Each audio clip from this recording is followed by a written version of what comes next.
Okay, so today's video is all about the structure of the atom. Now, atom's a word you've probably heard used quite a lot, but we're going to go into it in a bit more detail. Now, lots of your teachers might have said to you in the past that nothing is smaller than an atom, which quite frankly is lies. The reason we told it to you is because you didn't need to know it before, but now you do. So what is inside an atom? Well, you start off, you've got a nucleus in the middle and shells around the outside. So the nucleus is the dot I've drawn in the middle, and the shells around the outside. Now, shells can also be called energy levels. Those two terms mean exactly the same thing. So if you see it written as energy levels, what they're asking you about is shells. Okay, atoms are made of three things. You've got protons, which are found in the nucleus and have got a positive charge. Neutrons, which are also found in the nucleus and have got a neutral charge. And electrons, which are found in the nucleus and have a negative charge. Now, it seems like a lot of information to remember, but there's a couple of really easy tricks to help you remember those charges.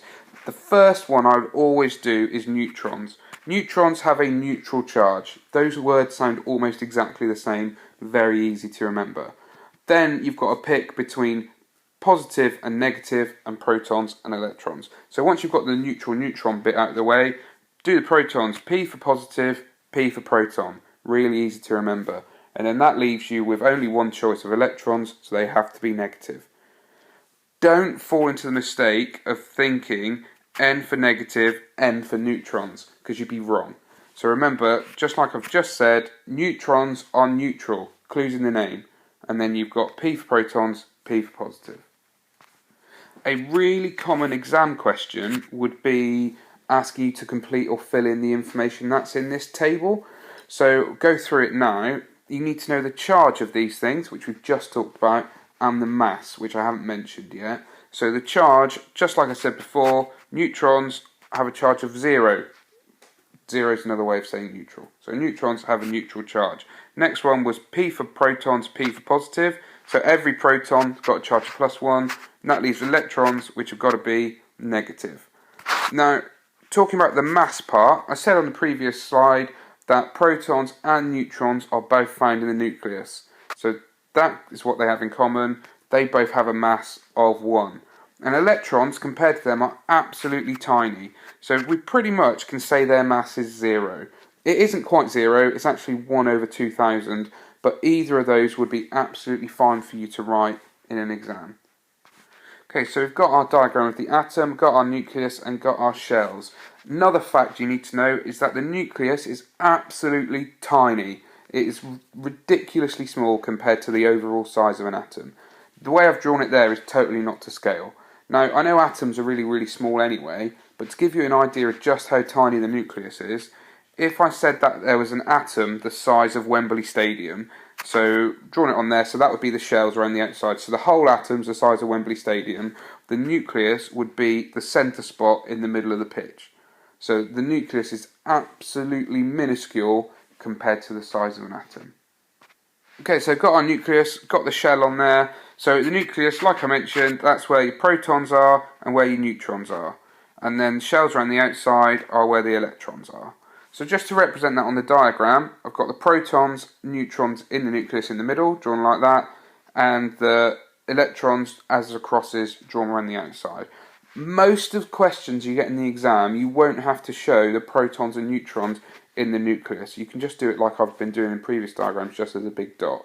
If they ask you to draw all of the particles that make up an atom, make sure you actually put the protons and neutrons on there. Okay, so we've got the structure of atom, got our nucleus there, got the shell. Now, some rules for how to fill those in. 2 electrons can fit on the first shell, and then on every other shell, you can have up to 8 electrons. Now, if you're a bit confused about that, because I haven't mentioned other shells yet, once the first shell is full of electrons, we add another shell on. So I'll just do that by an example. So we've got the first 2 electrons on there, but let's say we had to add a total of 12 electrons. So we've got 2 electrons, no more can fit on that shell, or energy level, like I said earlier, means the same thing. So we add another shell on, and fill that up, and 8 electrons can fit on that shell. So now we've got a total of 10 electrons, but we're totally full again, so we need to add another shell on, just to put the last 2 electrons on there. I'm just going to finish up this video with a couple of exam tips. Now, you might have seen me draw electrons throughout the video as little crosses. It is acceptable to draw them as dots. So if you see them drawn as dots like that, don't panic, don't think, oh my god, what's that? Just an electron. You can draw it as a cross or as a dot. And the other thing which a lot of students often ask about is I tend to draw my electrons like that. So this is a shell with 8 electrons on. I've drawn them in pairs, evenly spaced out. I just do it to make it quick and easy for me to see at a glance that there's 8 electrons there. It is totally acceptable to space them out really unevenly like I've done there. Both of those pictures are right. I prefer the one on the left because I think not only is it easier for you to see how many electrons you've put on quickly, to know if you need to add more or if you've done the diagram wrong, it's really easy for the examiner to see, so it's easy for him to give you the correct marks. Okay, so that's it for this video on the structure of the atom, but don't forget to check out some of the other videos for more revision on other topics in science.